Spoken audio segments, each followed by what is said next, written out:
And yes okay now let's, अब हमने जो assumptions करनी थी कर ली हैं. All we need to do now is do the analysis. अब ये देखिए, this is a beam subjected to positive bending. ये नजर ही आ रहा है पॉजिटिव बेंडिंग, क्यों? ये देखिए ना, ये स्माइली बना हुआ है. ये ऐसे तो नहीं हुआ, तो ये पॉजिटिव बेंडिंग मोमेंट है, ठीक है ना. ऐसे होता, ये होता तो नेगेटिव होता, राइट. अच्छा चले, ये पॉजिटिव बेंडिंग ये ध्यान में रखिएगा. अब क्या हुआ, ऊपर के फाइबर चले गए कंप्रेशन में, नीचे के फाइबर चले गए टेंशन में. ठीक हो गया. हम ऊपर के फाइबर को देख लेते हैं. इस P Q after deformation becomes P star Q star. Change in length हो गई, ठीक है. एप्सिलॉन एक्स, ये x direction, this is x direction. Epsilon x क्या होगा, चेंज इन लेंथ और original length for this segment, for this line delta x, जो कि डेल्टा एक्स थी पहले. ये देखना, ये डेल्टा एक्स है, ए बी, पी क्यू भी डेल्टा एक्स है. बिफोर डिफॉर्मेशन तो सारे डेल्टा एक्स ही है ना, बट आफ्टर डिफॉर्मेशन ये लाइन कुछ और है, ये कुछ और है, ये कुछ और, ठीक है. So we are taking a point, a line at distance y from this point, जो हमें नहीं पता कौन सा है, लेकिन जहां पर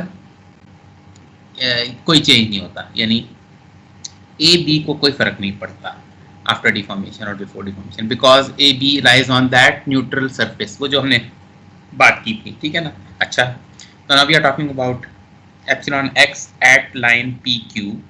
तो वो होगा पी स्टार क्यू स्टार, ये तो न्यू लेंथ है, minus P Q original length over P Q original length, ठीक है ना. ये लाइन सेगमेंट के लिए ठीक हो गया.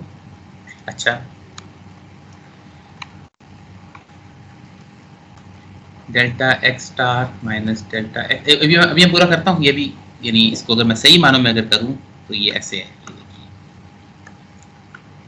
Limit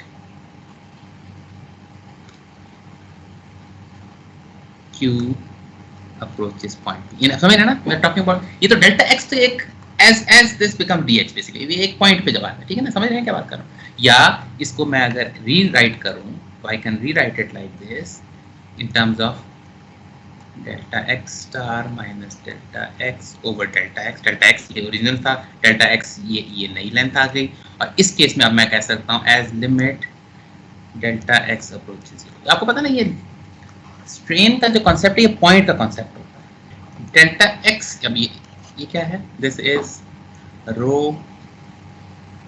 delta,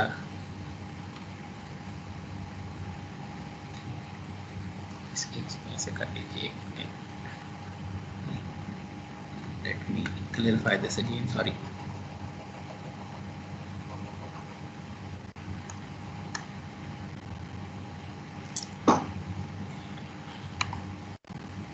I am sorry, ये बहुत मिस्टेक कर रहा है साथ आज. अच्छा, इसको जरा देखिए, इसकी लेंथ को जरा देखिए क्या है.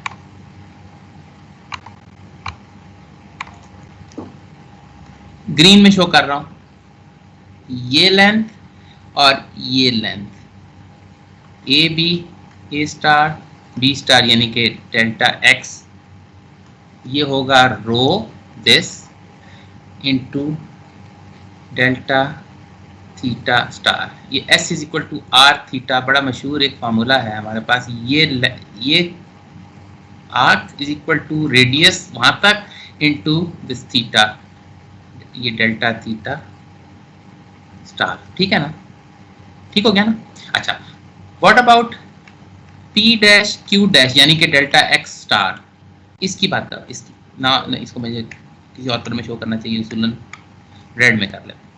इसकी अब बात करें, ये मेरा ख्याल है no points for guessing, delta minus y. ये देखिए ना, यहाँ तक आप डेल्टा आए माइनस ऊपर, ये वाई ऊपर गए ना, उससे कम है, ये रेडियस कम है बेसिकली, उससे रो से कम है ना. कितना कम है, y, because it's a function of y. याद कीजिएगा, वाई जीरो हो जाए तो यानी you are talking about neutral surface, वहाँ पे कोई चेंज नहीं है. समझ रहे ना बात को. डेल्टा थीटा, ये तो सेम हो गया, ठीक है ना. ये हम कर लिया तो बस बाकी सॉल्व करना कोई मसला नहीं है. इसमें वैल्यूज पुट करते हैं. Epsilon x will be limit delta x approaches 0 rho minus y, अभी मैंने जो delta theta star minus delta theta rho delta theta star over rho delta theta star. समझ गए ना, बहुत आसान काम है ये हमारा। याद कीजिएगा ये प्रोसीजर वही है। हम वो एक एक्सेल में भी हमने इस तरह करके एक डेल्टा एक्स लिया था, फिर हमने उसमें एक्सिलॉन एक्स को लिमिट ली थी, फिर उसको लिमिट जब 0 पे लेके गए थे तो फिर हमारे पास स्ट्रेन आ, याद करें ना, सारा वो एग्जैक्टली वही प्रोसीजर है, बट जाहिर है this question is slightly different. Rho delta theta star minus y delta theta star minus rho delta theta star, rho delta theta star, ये लिमिट डेल्टा एक्स अप्रोचेस 0, ये आ गया हमारे पास, ये इससे कट गया। एप्सिलॉन एक्स की क्या वैल्यू आ जाएगी हमारे पास, माइनस वाई ओवर रो। वाह क्या जबरदस्त हमारे पास। ना थिंक अबाउट दिस, ये कट जाएगा ना, तो ये तो आपस में कट जाएंगे ना ये आपस में, ठीक है ना। थिंक अबाउट दिस, ये क्या बता रहा है आपको, ये बता रहा है epsilon x is equal to minus y over rho, minus y over rho. इसका मतलब ये हुआ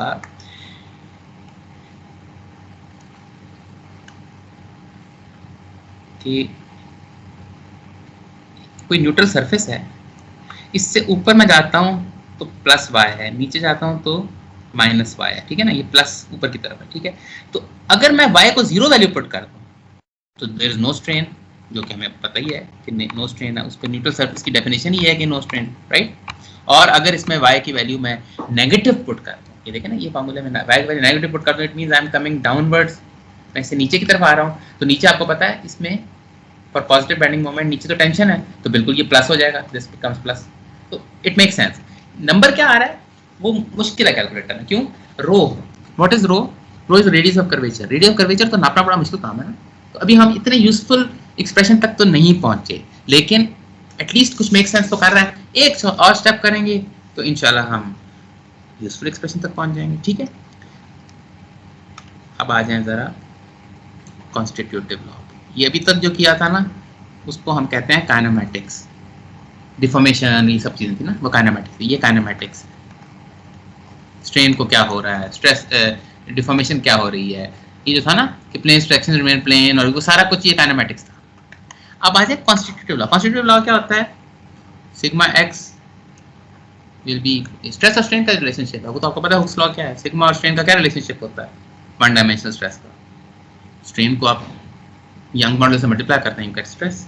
तो इस केस में सिग्मा एक्स में जरा वैल्यू पुट कर दें इसकी, minus E bye over rho, ये हमारे पास एक और एक्सप्रेशन है। अभी भी इतना यूजफुल एक्सप्रेशन नहीं है बिकॉज इसमें रो आ रहा है, रो से जान छुड़ानी है, क्योंकि देखिए ना सवाल जब आपके पास आता है उसमें लोडिंग गिवन होती है, उसमें आप बेंडिंग मोमेंट कैलकुलेट कर लेंगे, कुछ कर लेंगे, यंग मॉडुलस मटेरियल से आ जाएगा, वाई यू कैन पिक किस पॉइंट पे मालूम करना है, चलो वो तो ठीक है। ये रो जो है ना ये कैलकुलेट कहाँ करते फिरेंगे, मुश्किल है ना, मुश्किल काम है। एक्सपेरिमेंटली तो ठीक है नाप लें, but we are not talking about experiments here, ठीक है। इसको जरा एक्सप्रेशन बन रहा है। अब जरा आए लोड स्ट्रेस रिलेशनशिप पे। मैंने स्ट्रेस का एक्सप्रेशन बना लिया है, बट ये लोड की टर्म्स में नहीं है ना, यहाँ load, where is M here, हमारे पास तो लोड होता है ना पी वगैरह एम की फॉर्म में, उधर से हम एम कैलकुलेट कर लेते हैं, shear force diagram bending moment diagram से तो एम आना ना, वहां से रो तो नहीं निकलना, तो वो एक चीज रह गई ना, वो काम बड़ा आसान है, वो ये है कि अब वापस आ जाए उस पर। ये मैपल के एक्सप्रेशन बनाने के लिए मैं आपको डायग्राम अच्छे वाला दिखाता हूँ, मुझे खुद बनाने के लिए, show you a good diagram, right. ये देखिए, ये मैं लकी सारा एक्सप्लेन कर चुका हूँ, मुझे कोई बताने की जरूरत नहीं।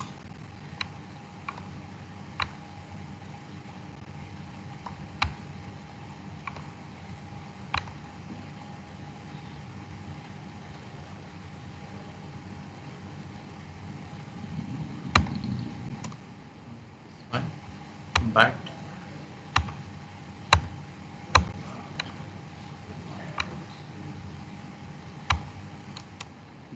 मैं एक्सप्लेन कर चुका हूँ, लेकिन अब जरा 3D में जरा मजा आ रहा है ना इसका, 3D का। ये सिचुएशन है हमारे पास, पॉजिटिव बेंडिंग मोमेंट है, उसमें कुछ इस तरह की सिचुएशन बनती है, ऊपर कंप्रेशन होती है, नीचे टेंशन होती है। टेंशन में जाहिर है सिग्मा एक्स पॉजिटिव है, कंप्रेशन में सिग्मा एक्स नेगेटिव है, जाहिर है वो कहीं जीरो भी होता है, ये सारी सिचुएशन बन गई। अच्छा, अब दो एक्सप्रेशंस बनाने पड़ेंगे हमें। एक, number one expression is sigma x x d A over the whole area, this whole, क्योंकि ये कांस्टेंट नहीं है ना। अगर ये इस तरह की चीज होती है ना, लेट्स से ये कांस्टेंट सिग्मा होता, कांस्टेंट सिग्मा, तो मैं कहता सिग्मा मल्टीप्लाई बाय दिस ए, ये जो एरिया है इसका, वो फोर्स के बराबर, जो भी फोर्स हमने एक्सियल में किया था ऐसे याद करें, इधर से ही sigma is equal to F over A formula निकला था, आप याद करेंगे। ये तो ऐसे है नहीं, this is a function which is changing, sigma x is a function which is changing depending on the situation। तो आप इसको इंटीग्रेट करेंगे over the whole area, तो फिर then it should give you the force, जो भी force इस पे, नेट फोर्स इस पे आती है ना। बट आप नोट करें इस सवाल में नेट फोर्स तो f तो है ही जीरो,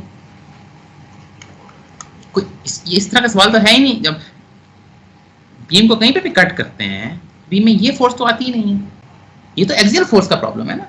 इसमें ये फोर्स तो, इसमें तो एक बेंडिंग मोमेंट है जिसको हमें बैलेंस करना है, तो m तो है, f तो है ही नहीं। So one expression is this, sigma xx dA over the whole area is equal to 0, this is one expression, ठीक है।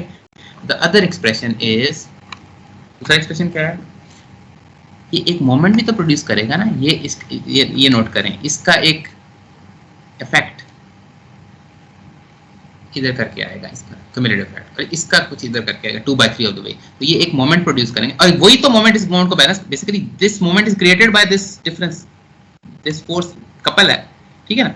अच्छा, अब जाहिर है इसको अगर मैं एक्सप्रेस करूं कि इसकी क्वांटिटी क्या है, तो वो क्वांटिटी आएगी, कोई भी y ले लेता हूं, इस पॉइंट पर कोई सिग्मा x होगा ना, ठीक है। सिग्मा x, इसको मैं y से मल्टीप्लाई कर दूं और सिग्मा x को dA over the whole area, तो बेसिकली ये मोमेंट प्रोड्यूस हो, ये जो एक्सप्रेशन है, this gives me the moment produced by this stress distribution on this whole segment, यही है ना। क्यों मोमेंट, सिग्मा x dA तो फोर्स है, नेट फोर्स, और उसको y से मल्टीप्लाई कर दें और इंटीग्रेट करें, क्योंकि basically what you are saying is take this area, इसको मल्टीप्लाई करें सिग्मा x dA से, ही आपके पास फोर्स आएगी, और इसको y से मल्टीप्लाई करें, फिर अगला लें, फिर अगला लें, और keep repeating it for the whole section and you get the whole moment on this, और ये जो एक्सप्रेशन होगा y sigma x dA on the whole segment, this must be equal to this m, ये m इसी से generate होता है with a negative sign here। Negative sign क्यों, ये बस समझा दूं, बस फिर प्रॉब्लम सॉल्व है। नेगेटिव साइन इसलिए क्योंकि this, if you go to a positive y, ऊपर की तरफ बेंडिंग मोमेंट नेगेटिव है, क्योंकि हमारा sign convention this is positive bending. अगर आप y को नेगेटिव कर लेंगे तो then you are talking about going downward, जब डाउनवर्ड जाएंगे तो वहां पे तो पॉजिटिव, यानी वहां पे तो बेसिकली जब इस तरफ आप y डाउनवर्ड जाते हैं तो सिग्मा x जो है वो पॉजिटिव हो जाता है, राइट। तो इस वजह से ये हमारा साइन कन्वेंशन की वजह से माइनस आ रहा है। अदरवाइज तो ये बेसिकली हम क्या कह रहे हैं कि the effect of the cumulative effect of the stress on this whole segment, stress उस तरह का स्ट्रेस तो है नहीं। फॉर एग्जांपल ये वाला स्ट्रेस होता कांस्टेंट सिग्मा, लेट्स से, तो फिर तो हम कहते हैं इस कांस्टेंट सिग्मा का जो bending moment at for example centre क्या होता है, कुछ भी नहीं होता, कोई भी नहीं है ना, क्योंकि इसका सारे का तो सेंटर पे इस किस्म का क्यूमुलेटिव इफेक्ट आएगा ना, it passes through the centre, so there is no moment about it. हमारा सिचुएशन डिफरेंट है, हमारा सिचुएशन है ऊपर एक डायरेक्शन में स्ट्रेसेस हैं, नीचे दूसरी डायरेक्शन में, तो इसका भी एक रिजल्टेंट होगा, इसका भी रिजल्टेंट होगा, ये इक्वल एंड ऑपोजिट फोर्स है, तो ये एक बेसिकली ये which you need to balance, ठीक है। द ओनली डिफरेंस बीइंग यहाँ पे ये पॉजिटिव बेंडिंग मोमेंट है, सो ये आप उल्टा इसको ऐसे उल्टा करना, ठीक है। So these are the two expressions which we need to use in the above expression. ये जो हमने बनाया ना, यहाँ पे तो हम पहुंच गए थे, sigma x equal to minus E by, हम समहाउ इधर m लाना चाहते हैं, तो m को कैसे लेके आएंगे हम, m को इन टर्म्स ऑफ ये दो एक्सप्रेशन लेके आएंगे। Let me write the two expressions again and then do it, ठीक है। बेसिकली पहला expression sigma x dA over the whole area is 0 क्यों, ये आपको बता रहा है कि टोटल फोर्स एक्सियल डायरेक्शन की फोर्स कितनी प्रोड्यूस हो रही है सेक्शन पे, वो 0 है, एक्सियल प्रॉब्लम है ही नहीं, तो बेंडिंग का प्रॉब्लम है।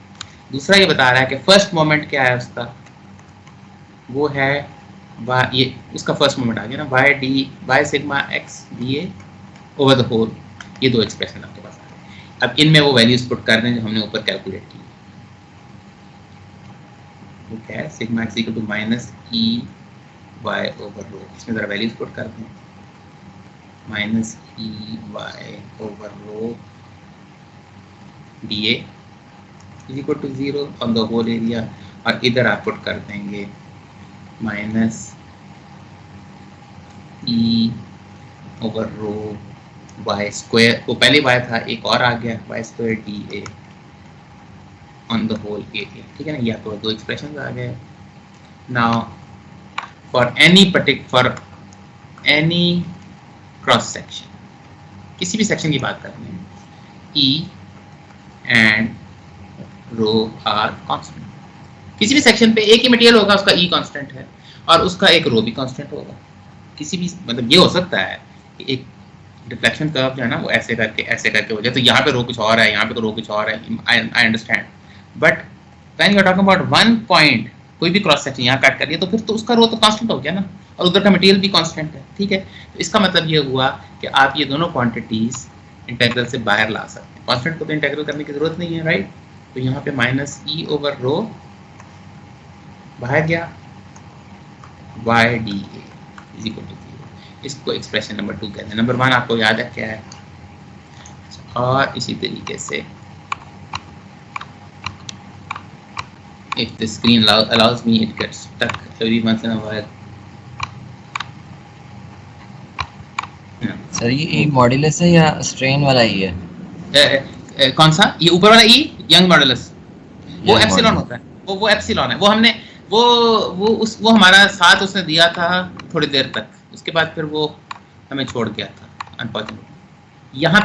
यहाँ तक हम एप्सिलॉन में चल रहे थे, फिर हमने हुक्स लॉ इस्तेमाल करके ये चीज़ है ना, तो हमने इसमें देन हमने sigma is equal to E epsilon, ये स्ट्रेन है, और इसमें फिर हमने एप्सिलॉन की जगह ये minus y over rho put जब किया था, तो हम अनफॉर्चुनेटली फिर महरूम हो गए थे उसी एप्सिलॉन की कंपनी से, ठीक है। डजंट मैटर, वो आ जाएगा फिर जब जरूरत पड़ेगी, ठीक है। हमें असल में स्ट्रेस की ज़्यादा जरूरत होती है, ठीक है। अच्छा, दूसरा एक्सप्रेशन भी इसी तरीके से, ये वाला एक्सप्रेशन भी, क्योंकि एम को हम ई को बाहर निकाल सकते हैं और rho y square d A over the whole A, ठीक हो गया।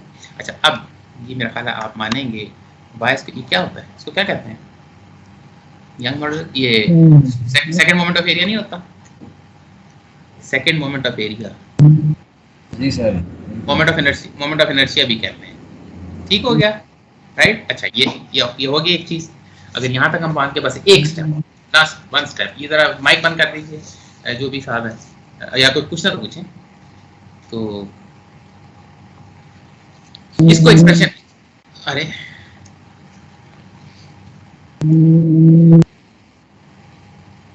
क्या है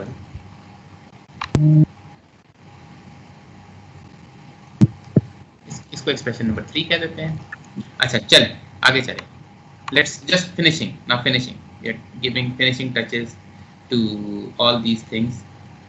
तो हमारे पास ये expression sigma x is equal to minus E y over rho E Young modulus है, ठीक है, और m की वैल्यू हमारे पास आ गई है ई,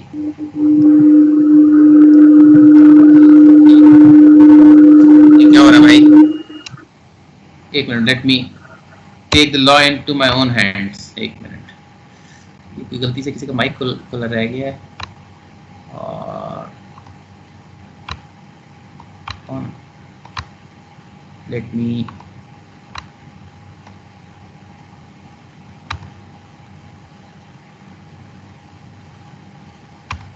चले, जो उम्मीद तो है कि कुछ पाका होना चाहिए अब।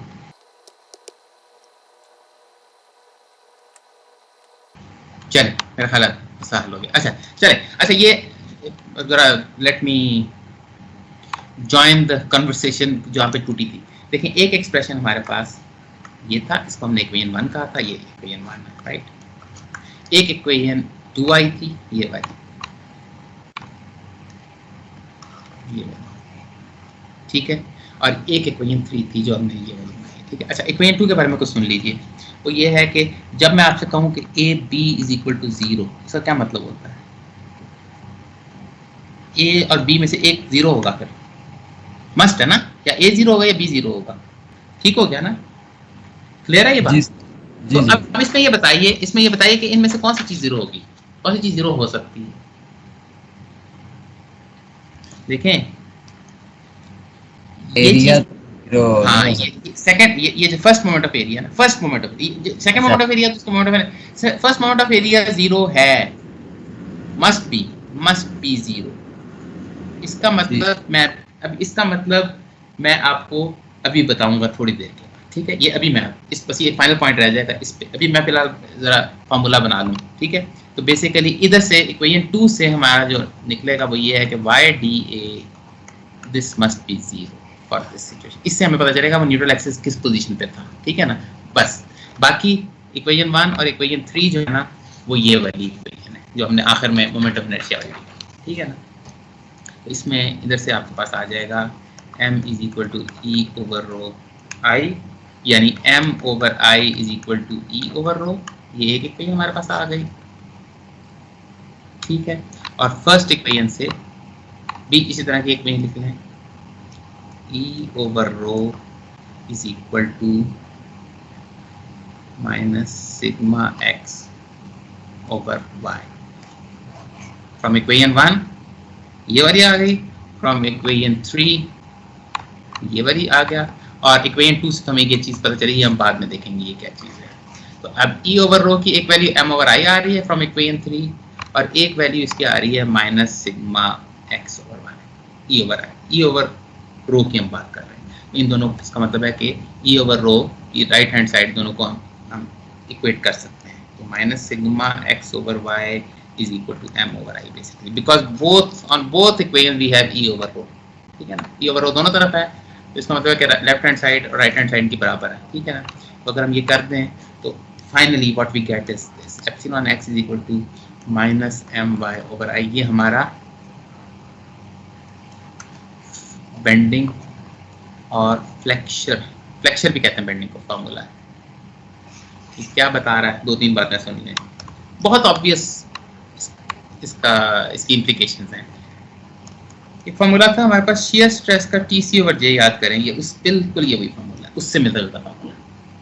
वो है टॉर्जन का था, उसमें आप सेंटर से शुरू करते हैं और आप बताते हैं जो भी, ये तो टी रो कहना चाहिए, किसी भी रो को ले लें, उस रो मल्टीप्लाइड बाय जो भी टॉर्क है उस सेगमेंट पे और डिवाइडेड बाय J। इस केस में क्या है, T की जगह M होगा, ऑब्वियसली बेंडिंग मोमेंट का सवाल है, ये टॉर्जन का सवाल ही नहीं है। Y ये भी किसी खास पॉइंट से मेजर करना है जहां पे स्ट्रेस 0 है, स्ट्रेन भी 0 है, स्ट्रेस भी 0 है, ठीक है ना? वो एक पॉइंट रह गया बस, जिस तरह यहाँ पे सेंटर से शुरू करते थे, ठीक है? और यहाँ पे रो की वैल्यू मैक्सिमम जो थी वो C थी, जो कि आउटर फाइबर। तो यहाँ पे जो Y की वैल्यू मैक्सिमम होगी वो भी जो भी C उसका जो मैक्सिमम कहाँ तक डिस्टेंस है अवेलेबल, ठीक है ना, वो होगा। वहाँ आप डिवाइड करते J से, यहाँ डिवाइड करें I से। अच्छा, अब रह गया फाइनल पॉइंट माइनस का। Why this minus again makes all the sense in the world। ये देखें, ये बीम है, अगर बेंडिंग मोमेंट पॉजिटिव है तो y आपने न्यूट्रल एक्सिस, उसकी लोकेशन अभी नहीं पता, उसमें पॉजिटिव y में जाएंगे तो your stress must be in compression, ऐसे बन रहा है, तो ये नेगेटिव उसको कंप्रेशन कर देगा, क्योंकि ये भी पॉजिटिव है y और m भी पॉजिटिव है। अच्छा, नीचे आए फॉर पॉजिटिव m, तो नेगेटिव y हो जाएगा, इसको नेगेटिव करेंगे, नेगेटिव नेगेटिव नेगेटिव पॉजिटिव, फिर आपको नीचे पॉजिटिव ही आना चाहिए, sigma x must be in tension downward. अच्छा, उल्टा कर लें, बेंडिंग मोमेंट नेगेटिव हो गया, बेंडिंग मोमेंट नेगेटिव होगा तो अब तो ये बनेगा ना, जब बेंडिंग मोमेंट नेगेटिव हो जाएगा तो अब y ऊपर जाएंगे तो it should give you positive result. यहाँ पे अब टेंशन है ना, नीचे कंप्रेशन है, तो यहाँ पे m तो माइनस यूज करना पड़ेगा, ठीक है ना? तो अब ये देखें, sigma x minus my over i, ये y नेगेटिव हो जाएगा क्योंकि m नेगेटिव है ना इस केस में, m।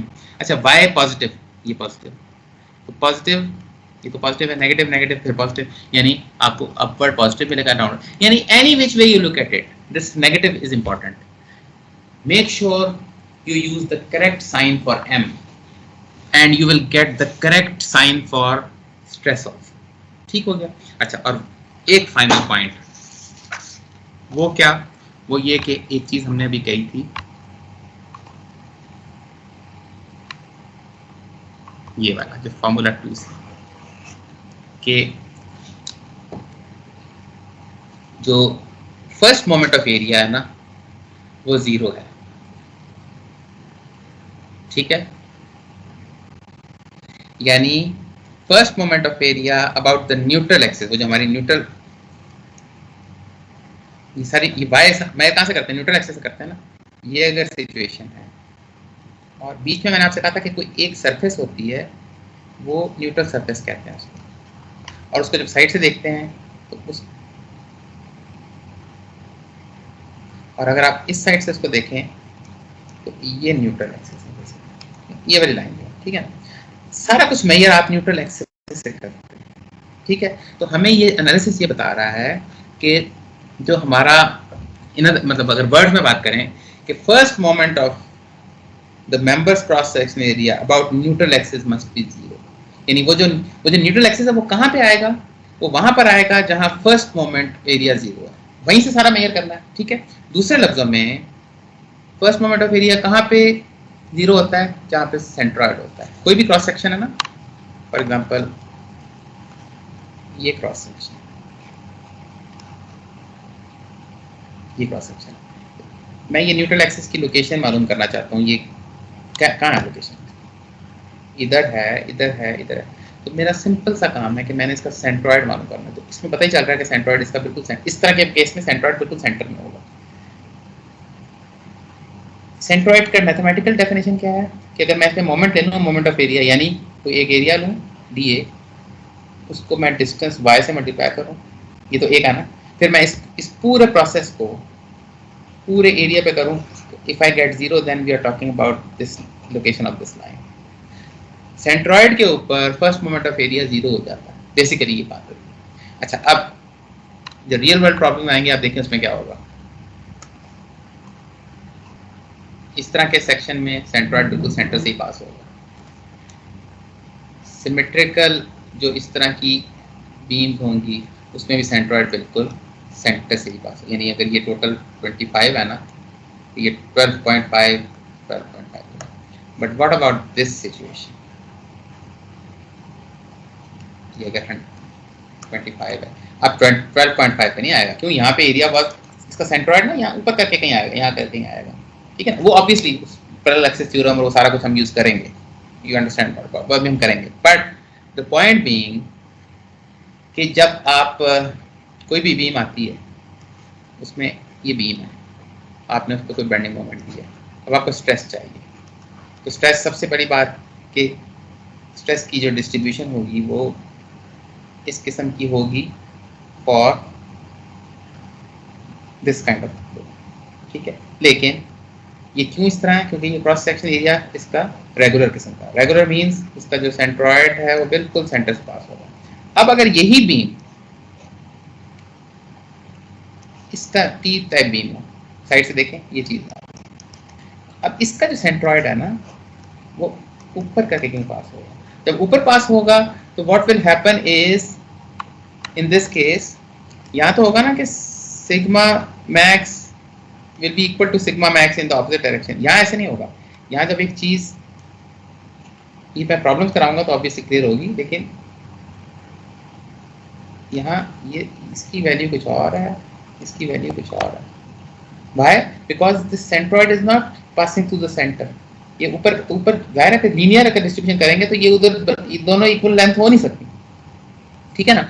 Which basically is this kind of a situation जो मैंने लास्ट टाइम आपको दिखाई थी। I'll just show it one more time, क्योंकि obviously ये ज़्यादा चीज़ें क्लियर होंगी जब हम प्रॉब्लम करेंगे। बट ये देखिए, चूंकि सेंट्रॉइड इस तरह की बीम है ना, ये एरिया और है, इधर और है, इधर भी अगर इस तरह का होता फिर तो ये बिल्कुल, ये जो सेंट्रॉइड है इसका बिल्कुल नीचे आ जाता, और फिर ये बिल्कुल सिमेट्रिक चीज है। तो फिर आप कहते हैं कि compressive stress is equal to the tensile stress, बिल्कुल। यानी कि इस तरह का सेक्शन होता, इस तरह का सेक्शन होता, इस तरह का सेक्शन होता, तो बिल्कुल। But now in this case we have this kind of a thing. So centroid इसका first moment of area calculate करें, वो ऊपर करके कहीं आएगा, ऊपर आएगा तो फिर जाहिर है यहाँ पे स्ट्रेस ज्यादा हो जाएगा, यहाँ पे कम हो जाएगा, क्योंकि ये तो लीन है, ये ऐसे नहीं हो सकता, ये कर्व नहीं हो सकता, राइट, क्योंकि ये तो हमारी अजम्पशन है और ये विच इज ट्रू आल्सो, ठीक है ना। तो इन summary sigma my over I, ठीक है, और this m comes from the bending moment diagram and this is normal stress and shear force diagram से जो V आता है तो अभी हमें फिलहाल नहीं लेना, इस वक्त उसका हमें कोई कंसर्न इस वक्त डायरेक्टली नहीं है। The only utility of V to this point is V helps us making bending moment diagram which then gives us m which is used in here. Any question regarding this? ये हमारा formula बन गया है, अब all we have to do is do some problems. पहले इसके बारे में क्वेश्चन बताइए कोई है कि नहीं। जी सर एक तो इसका नाम बेंडिंग फार्मूला था, दूसरा आपने क्या बताया? फ्लेक्चर फार्मूला, ये लिख लें, एक ही बात है। ये आप कौन है, आपका नाम क्या है? सर साद। साद आपको शादी तो नहीं कहते घर में? जी आपको शादी तो नहीं कहते? शादी नहीं सर कहते तो नहीं,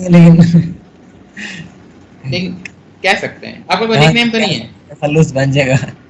अच्छा बन जाए, मतलब ये ऐसे ही है ना जैसे किसी को साद को शादी कहते हैं, तो एक ही बात है ना। इसी तरह फ्लेक्चर कहते हैं या बेंडिंग कहते हैं, एक ही बात है। ये आपने कभी नाम सुना है फ्लेक्सिंग हिज मसल्स? हाँ जी। हाँ, ये बेसिकली जब आप किसी ये जो डॉलर्स वाले दिखाना किसी को, उसमें आप देखें ना, उसमें आप बाजू बेंड करते हैं ना, वो बेसिकली बेंडिंग का एक वर्ड है फ्लेक्चर, ठीक है। तो उसी का एक दूसरा नाम है। किसी को अगर इंप्रेशन डालना हो ना आपने कि आप कहें यार ये मैं इस पे ना फ्लेक्चर, अगर कहें ना बेंडिंग मैं कहूँगा तो ये कहेगा बेंडिंग तो सादी सी जाता है, तो मज़ा नहीं आएगा, इंप्रेशन धाक नहीं बैठेगी। तो आप कहें मैं यार ऐसा स्ट्रक्चर बनाते हैं जिसमें फ्लेक्चर लग रहा है, बड़ा इंप्रेस होगा। हालांकि बात you are talking about bending, same thing. अच्छा, any question else?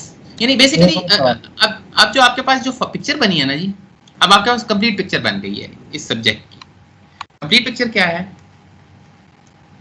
Sigma is equal to P over A, tau is equal to T C over J, sigma is equal to M y over I with negative. ये negative sign आपको बताएगा ना कि ऊपर जा रहे हैं नीचे जा रहे हैं। देखें शेयर में ना पॉजिटिव नेगेटिव का मसला नहीं होता इतना, शेयर तो शेयर स्ट्रेस है ना।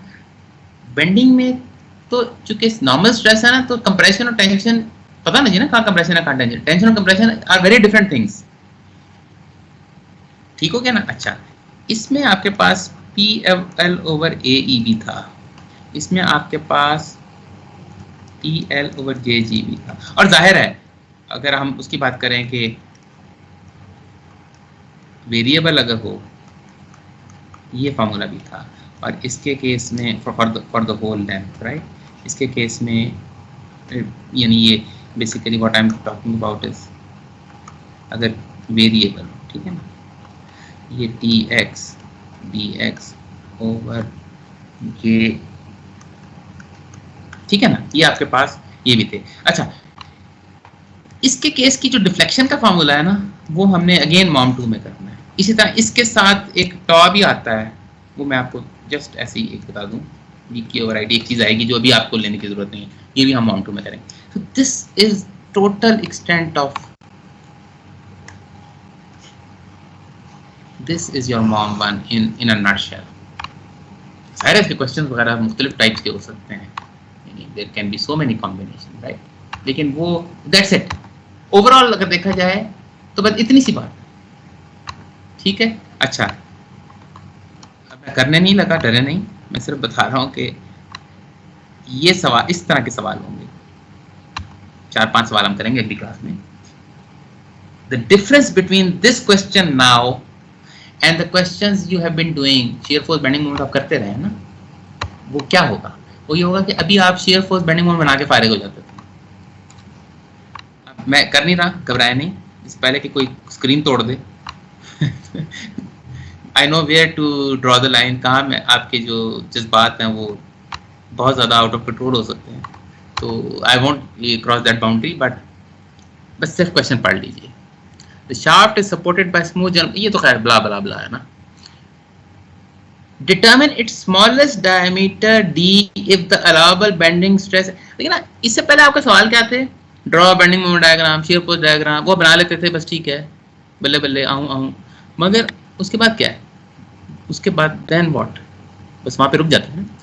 अब वो आपसे बेसिकली ये कह रहा है कि इसका स्ट्रेस मालूम करना आपने, या दूसरे लफ्जों में एनालिसिस का प्रॉब्लम नहीं है डिजाइन का, तो वो ये कह रहा है कि स्ट्रेस इससे ज्यादा एक्सीड ना करे तो इसका डायमीटर मालूम। एक ही बात है, डायमीटर जिस तरह sigma is equal to P over A को हम A is equal to P over sigma से ए कैलकुलेट करके और पाई बाय 4 डी स्क्वायर से डी निकाल लेते थे ना, तो बेसिकली फॉर्मूला तो यही था ना।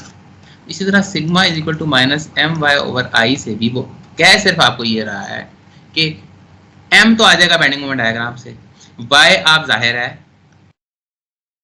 मैक्सिमम वाई लेंगे ना, जो इसका टोटल डी ओवर 2 है, विच डी इज अननोन, तो ये बेसिकली डी ओवर 2 आ जाएगा। आई स्क्वायर सेक्शन, ये सर्कुलर सेक्शन का I pi by 4 into radius power 4, ठीक है ना। तो बेसिकली इसमें हम ये वैल्यूज पुट करेंगे और ये सिग्मा में अलाउबल वैल्यू पुट कर देंगे, तो basically you are basically trying to find out the D, but you are using the same flexure formula.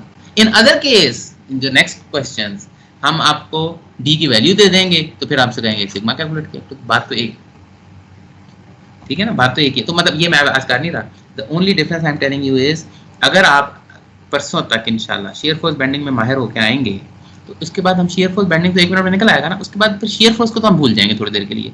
Bending moment की जो मैक्सिमम पॉइंट होगा ना, उसको हम इस फार्मूले में डाल देंगे, यहाँ y में हम d over 2 डाल देंगे, क्योंकि मैक्सिमम तो d over 2 ही हो सकता है ना y। We are not interested in designing something at this point or at this point. We are interested in designing at this and this point because this is the maximum value of stress at this point. ये value डाल देंगे। I भी चूंकि in terms of radius और diameter लिख सकते हैं, तो हम उसमें d को ओपन रहने देंगे, क्योंकि d तो कैलकुलेट करना है। सिग्मा उसने वैल्यू आपको दे दी, वो डाल देंगे, तो हम भी कैलकुलेट दी, ठीक है। तो ये मैंने इतने सारा सवाल करा दिया, लेकिन हम इसको प्रॉपर करेंगे फॉलोड बाय 4 मोर क्वेश्चंस, तो 2 घंटे में इंशाल्लाह हो जाएंगे।